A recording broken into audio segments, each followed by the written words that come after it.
Thank you for joining the Red Team Village at ActivityCon today. Our next speaker is Mishaal Khan, and he'll be covering using social engineering in your engagements. Don't forget to join us and our channel on the HackerOne Discord server. So not too long ago, my daughter came up to me and asked if we could have some ice cream. And my immediate response to that was, no, that's enough junk food for the week. And she looked at me and gave me this innocent look, and she's like, well, Mama said the same thing. And I paused for a second. I'm like, this is my chance to be the good parent. And I'm like, sure, okay, we'll go this one time, but we need to put a break on this. And we went for ice cream. In short, the definition of social engineering is any act that influences a person to take an action that may or may not be in their best interest. And this can have a positive connotation as well. We usually refer to social engineering as something negative, but it can also be positive. It can also be to influence people to do good. But in this context, from an ethical hacking perspective, it is an extremely powerful method to change people's minds without them consciously knowing it. It is a superpower, which I'm going to demonstrate today with some examples on how to kind of hone it in to take advantage of the multiple aspects of social engineering. Primarily, it consists of phishing, vishing, which is voice-based phishing or voice calls, and impersonations. Now we see a lot of the third aspect here, impersonations, in a lot of popular movies and dramas and shows. There's a lot of books written about it. And, this is not just all drama and entertainment. There's actually proper science behind this. Multiple books written by Christopher Hadnagy around social engineering. Some of the concepts mentioned in those I'll go through today. To get an idea of what my background is and where I'm coming from in this, so how I enhance my social engineering skills is my deeper understanding of the technical side of things. Worked on the network design side as a coder, as an ethical hacker. So I understand how technology works very well, and I use it to my advantage by being a social engineer pen tester, by employing some of the methods I've known technically. But also on the non-technical side, there's a lot of soft skills that need to be in place to be an effective social engineer. So my job as a security advisor, as a vCISO, helps kind of bridge that gap. Also, me being an OSINT investigator and a privacy advisor helps me kind of get enough information before I plan my social engineering tactics. So let's get some of those pieces together to understand better how to make our social engineering or SE campaigns much more powerful than they probably already are. So the first aspect, before we start any engagement, we need to start with open source intelligence. And what is OSINT in short? It's a pretty in-depth field. It's become something very complex nowadays. But in short, it's knowing how, when, and where to find pertinent information. A quick example of this is Google dorking. People think OSINT is Googling. It's not, but if it is, then this is how you should be Googling. Let's say I want to find the login screen of something, of a website. In Google, I can write these things called, Google Docs, which is I write in title login. So any page that has a title of login, I can write in URL. Let's say it's an educational university. So let's say all URLs ending with .edu. Now I have this, and now I want to specify a certain university. Let's say Stanford. Let's pick on that. And suddenly I get all the login pages of that particular university and they have plenty of login pages. You can just search and see where you find those. So this is basically narrowing down your searches to something you specifically need. So your target searches are going to be similar. There's hundreds of people search websites out there, something like fastpeoplesearch.com. You can find basically anyone's name here, right? John Doe, a state, city, as much as information you know, you narrow it down, then you start getting addresses, phone numbers, relatives, maybe some emails, some date of births. So you start collecting all of this information. You create sort of a dossier of your target, whether it's an organization, an individual, and there's plenty of places to look for. You can even look up voter records. I looked up, Dwayne Johnson, Florida. I get a couple of hits, couple of addresses, who they voted for, maybe an address that's not listed anywhere else. These are from government records. So now I get verified information, which is very important. You don't want to start a social engineering campaign and then have information that's not verified, that's off the internet, quote unquote. So you need to make sure everything you're getting is accurate or as close to accurate as possible. And then you have all these phone number lookup tools. You can use a lot of these things to your advantage. One of the tools I use to really up my game in OSINT and to save a lot of time are tools like Michael Basil's tool set at Intel Techniques, which kind of automates some of the OSINT collection process. Simple things like, I can put in an email address here, like johnsmith@gmail.com, auto-populate this, and here are all the sites that I need to search through. Instead of doing this manually, I click submit all, and a whole bunch of tabs open up, and they start populating, they start loading, and it kind of saves me a bunch of time in manually going through this, and maybe I've missed out on something.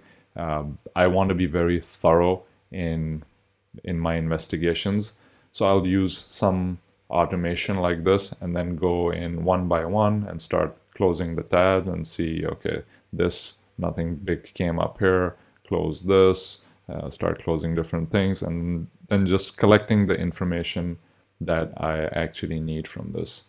So it really saves a lot of time on the OSINT side of things.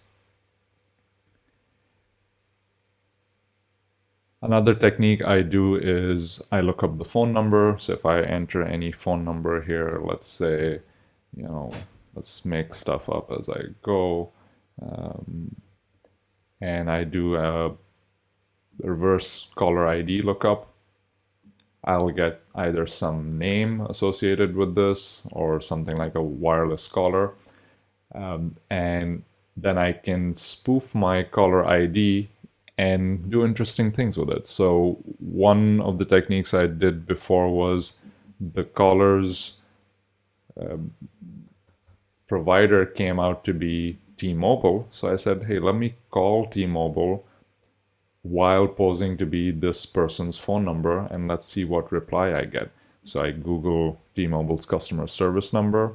I call this number posing to be my target's phone number for verification, and this is what I heard. T-Mobile. Hi, Mark. So tell me, how can I help you today? So you can see phone spoofing has a lot of applications, and use it to your advantage. Use it for social engineering a person to make the call itself look more legit. And again, the purpose is to drop as many red flags and your target's defenses as possible. If you do it right, they will ignore all these little things, and you can go straight to what your purpose of that call was, whether it was making them click on something or accessing a certain file or providing you with that MFA credentials that you otherwise could not get. But a different twist to information gathering, and not all information gathering involves online information. There's a lot of things that can be found offline. Dumpster diving used to be a pretty big thing, and it still is. You would be surprised at the amount of information you can find in dumpsters and trash that people throw away. Here's just a couple of news articles I found online about payroll records being discarded in dumpsters, people finding stuff about your salary, your social security numbers, medical records found in the trash. And, to top it off, US nuclear secrets were being thrown in the rubbish for over 20 years. God knows who found those. So we need to be careful on that side from a protection standpoint. But from an OSINT standpoint, the bad guys do collect trash. They do look at dumpsters. They do pose as people collecting trash.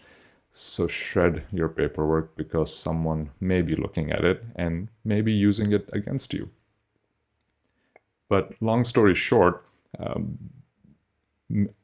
your OSINT should be in such a way that you should be at a level where you're creating this mind map of your target, and you should hit on most of the things. Don't spend too much time, because this is not an OSINT engagement, it's social engineering.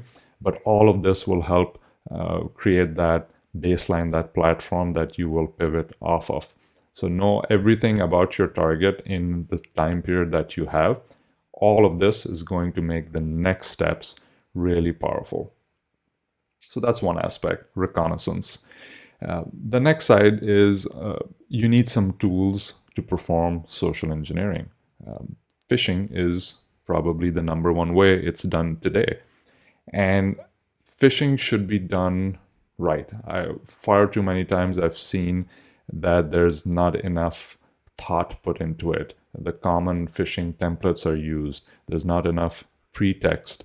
So you have to be good in phishing on the technical side as well. Craft your phishing emails properly, like they would be in real life. Copy paste exact templates. This way there's no spelling mistakes, there's no graphical errors in it. It looks exactly like a legit email. Here's an example of an actual phishing email I've sent to clients. I've redacted some of the information here, but you can see that there's, the from address actually looks kind of legit. It's microsoftadverification.com. That's a domain I own, but is it really? There is a little spelling mistake here, if you can catch it.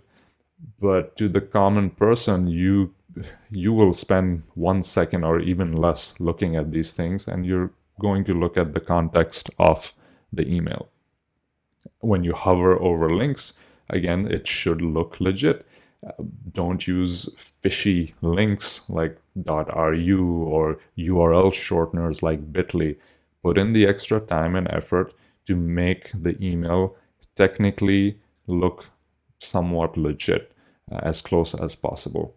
And then when someone clicks on it, same thing. Your landing page now needs to also mimic the organization's landing page, where it's just some URL manipulation at the end, but the base URL should not be too long, too fishy, quote unquote. You should auto-populate the fields, the username at least, so all they have to do is put in their password and then be redirected to another normal page, something that they expect. So make all the technical side of phishing accurate so that your social engineering actually goes through. Remember, your aim is not showing them a nice crafted email. Your aim is to get information out, is to get, in this case, their password, get them to input their password or MFA or whatnot. One of the techniques I've tried was there was an organization that had regular quarterly updates, like town hall meetings for everyone to attend. And I knew one was coming along, and I also knew that they were going to send a survey out after the town hall meeting. This was based on the initial investigation that I had done. So when the meeting actually happened, everyone was there in person, present. Right after it ended, I sent an email saying, thank you for attending the town hall meeting. Here's a SurveyMonkey link.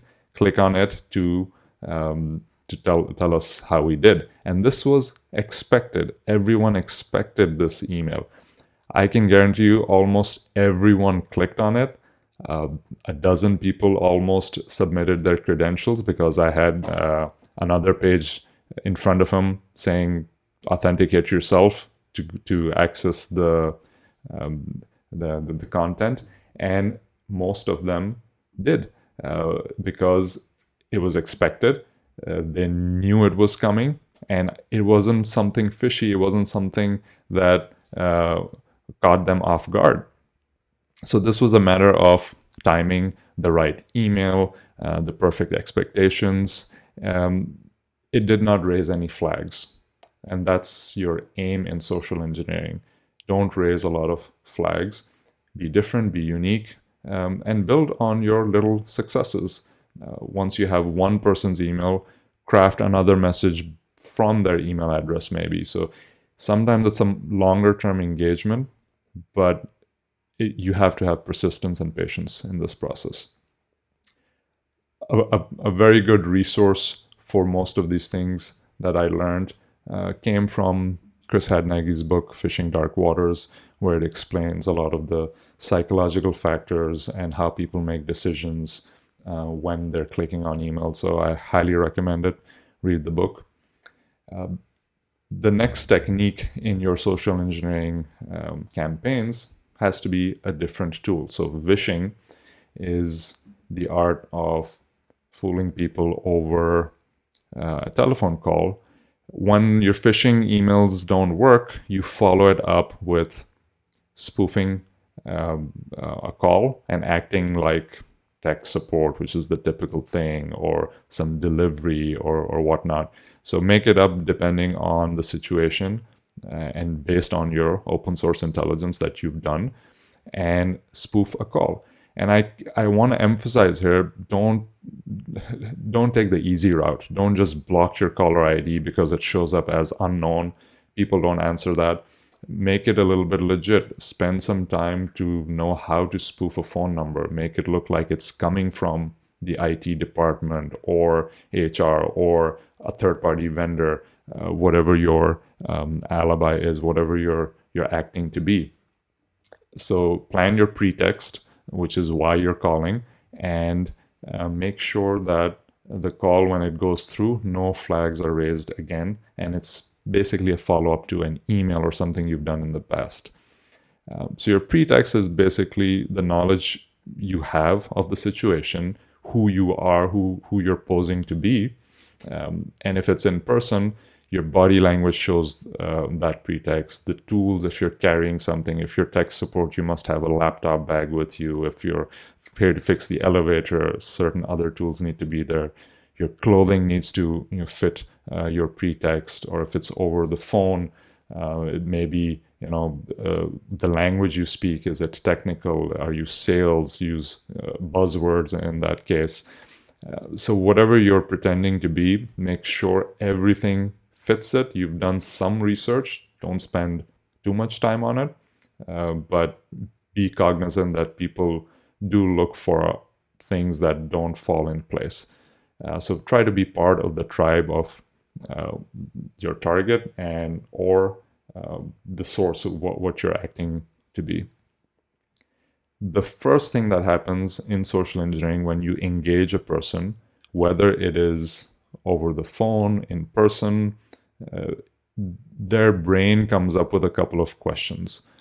And this approach is taken from the social engineering book, the science of human hacking.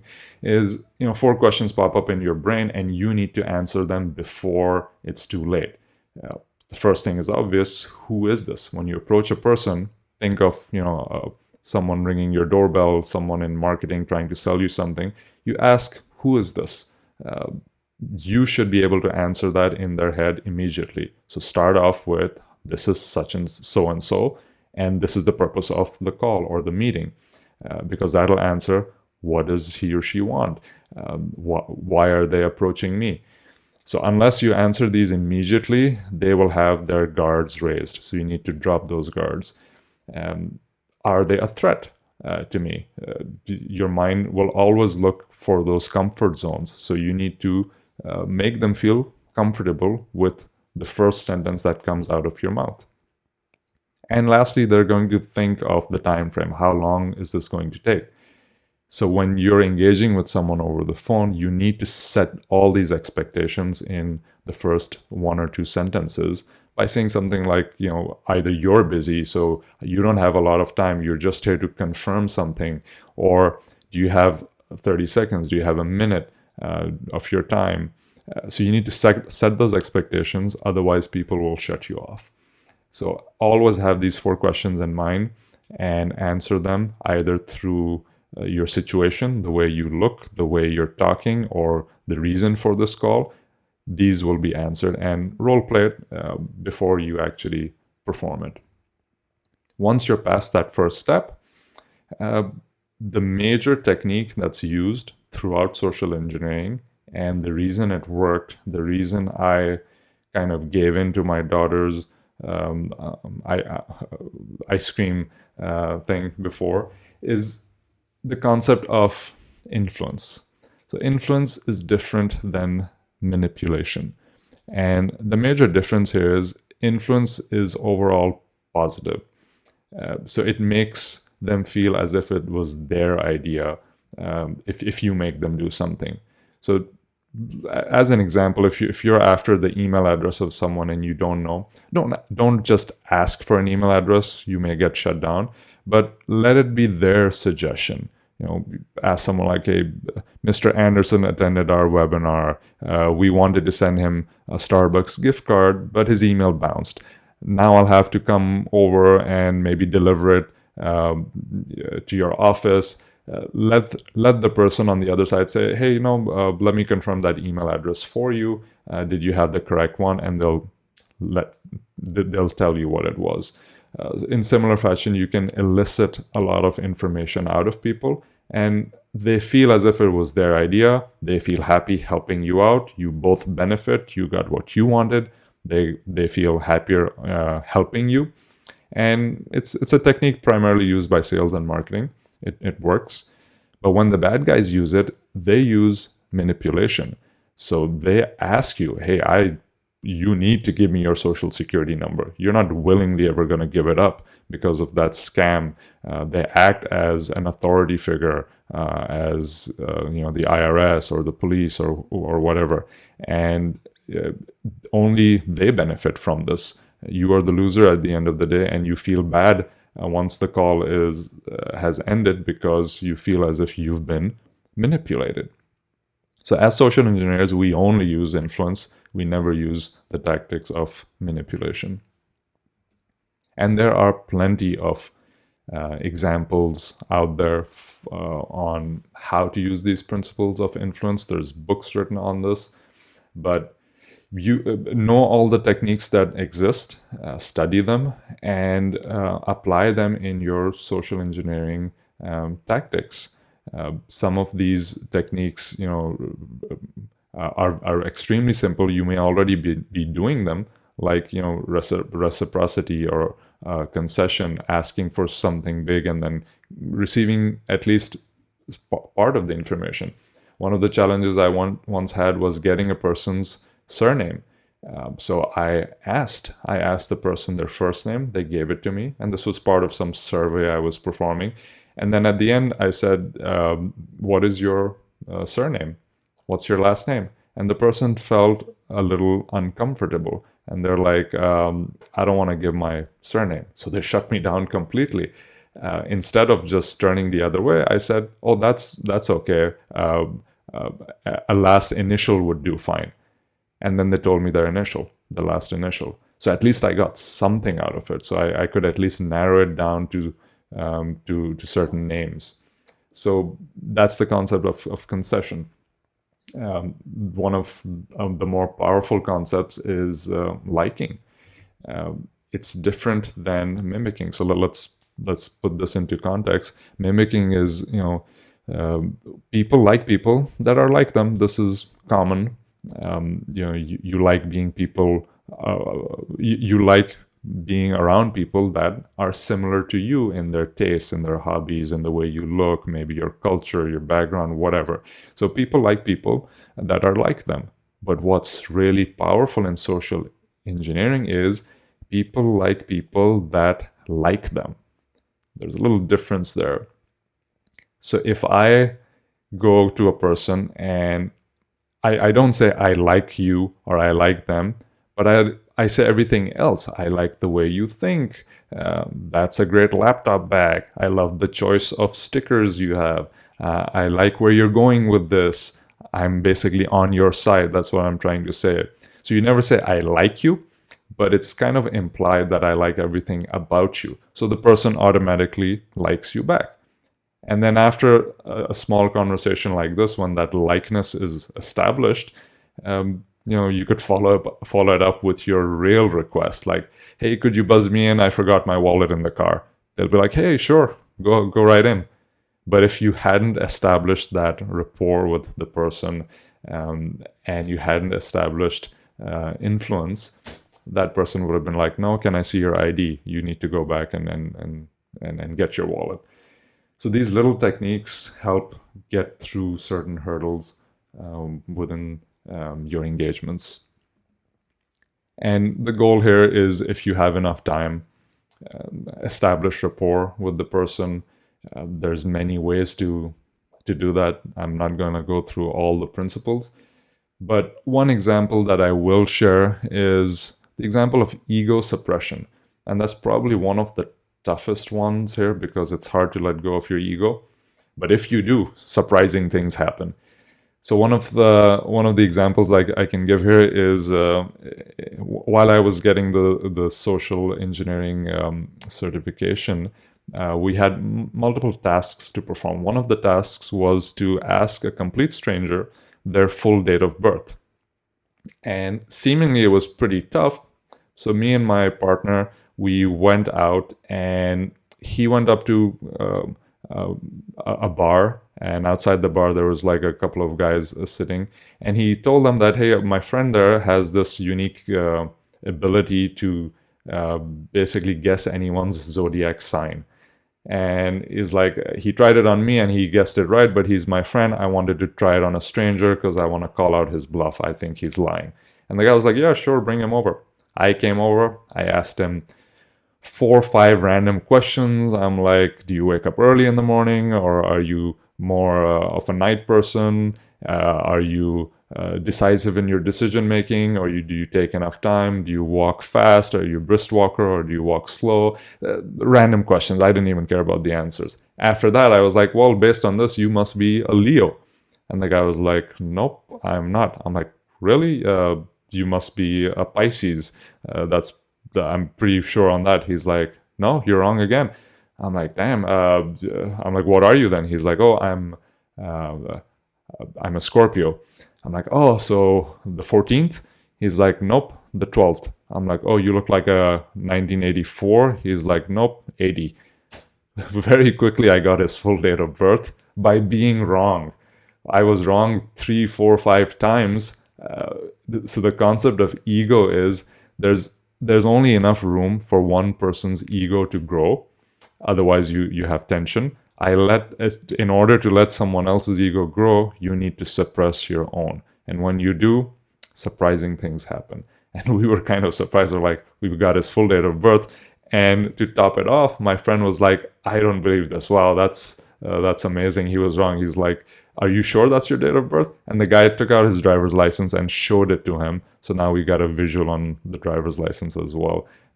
So people will go out of their way to either prove you wrong or to basically have that longer term, deeper conversation. So try out these techniques. Practice makes perfect. One of the other tactics we're taught is identify nonverbals, be conscious of these things. And nonverbals, there's a whole section on this which I'm not going to touch on, around facial expressions and body language. It's a whole other topic. but study body language, be more cognizant of it, study facial expressions, and there's a lot you can decipher from that and make your replies or your tactics better. But one of those things I've noticed, something not discussed too often, is something called paralanguage. So nowadays, when most of the things are over the phone and not in person, you'll often hear, stuff like a sigh, mumbling, or murmur, or a small burst of laughter, or a gasp when you say something that, hey, your password has been reset, or I have this or that, or I need your social security number. Not to that extreme, but you'll hear these little, things in between called paralanguage, and you need to act upon them. If it's negative, you've surprised someone, back off a little. It's a sign that you're overdoing it. Back off before it explodes in your face. Or if you're seeing something positive, or they're thinking, okay, elicit a response, pique their curiosity, and have a follow-up question. Inquire further on, what are you thinking? What are your thoughts on this? It makes for a very good conversation. People, understand that you're actually listening. And then once you start listening, the responses start coming. Remember, people love to talk. People love to open up. You need to give them the space. You need to identify these cues, these nonverbal cues, and then, let them open up, and you'll see how much more information you can get and how much more things you can kind of influence them to do for you. And at the end of the day, once you learn a lot of these techniques, the major thing around here is do not judge. If once you start judging, things go wrong, because you may know what these clues are, what's happening, because you can pick them up, but it doesn't mean you know why they're happening. A person may give you a grin or a frown. It may be because they have a discomfort in their stomach. They're having stomach cramps and they're giving you a bad face, a resting bad face or whatever. But it doesn't mean it's because of you. How do you know it's because of you? You need to establish a baseline. So the key to read body language expressions or any verbal cues is look for changes before you started this conversation, or before you posed that difficult question around, hey, I need you to enter your password here, or I reset your password, could you give me that two-factor authentication key that you're getting, or whatever that major question is that you're trying to get to. Establish what the situation was before. Were they smiling before you said this, or did you say something that ticked them off? Okay, back off, try a different tactic. So the only way to judge here is to look for changes in baseline and to know, was it because of what you said, what you did, or was it because of external factors? Other than that, it's dangerous, and it's not to your benefit to judge the outcome. At the end of the day, once you combine some of these techniques, there's a lot of benefit to this. Not just to your own tactics, you go further and further, but it makes you a better communicator. It makes you be more patient with people and non-judgmental, and it makes you a better ethical hacker. Now that you know some of these techniques, how do you protect yourself from this? The question comes a lot. My answer to this is it's difficult, because these techniques are very powerful, especially when you combine multiple techniques together. But I would say think before you do anything. Take your time. If you're still not convinced, delay your action. If you get that email or that call, make up stuff, delay things. Never commit to something within a matter of a few seconds or a few minutes, especially if it can have larger consequences. And be conscious of your own nonverbals. So learn to read others, what they're trying to do, trying to say, because they're going to be using similar tactics. But as a reply, if you're at the receiving end of these tactics, Be conscious of the signals that you are giving out to the other person, the nonverbals that we talked about, the body language, or anything else that you're displaying onto the adversary. Be conscious of those things as well and try to control them. But at the end of the day, when you combine all of these tactics together, things like advanced OSINT skills, some of the hacking techniques that we talked about, the advanced phishing techniques, having your own phishing servers, creating phone numbers, spoofing existing phone numbers, having a solid pretext based on your reconnaissance and your research, and then applying the multiple techniques of influence. Mix this all together with all these powers combined, you have an extremely powerful social engineering technique at your hands. And not only will you become better in your professional career, but you will also become a much better human being. Thank you for listening through this, and I hope you have a great rest of the day.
Thanks for joining the Red Team Village at ActivityCon 2021. Thanks again to all the speakers today for their amazing talks. I know I learned a lot from them today, and I hope everyone got something out of them as well. Be sure to follow our speakers on the socials. Barrett, I'll turn it over to you. We hope you enjoyed the talks and the conversations in Discord and Twitch. Our goal is for everyone to walk away with new knowledge about offensive security, especially skills that help with bug bounties. And we also hope that you've met and formed relationships with others in the community. None of us have gotten here alone, and everyone has stood on the shoulders of giants to achieve what they have. And once again, everybody, thank you so much for supporting the Red Team Village. Thank you, HackerOne, for your support. Thank you all to our sponsors, not only in this event, but throughout all our events. And with that, I'll pass it to Savannah. Yep, just like everyone said, just thank you guys for kind of coming out today and watching all of the talks on our tracks, and have a great rest of the day. And we're going to keep conversation going on both of the Discords. Bye, everyone.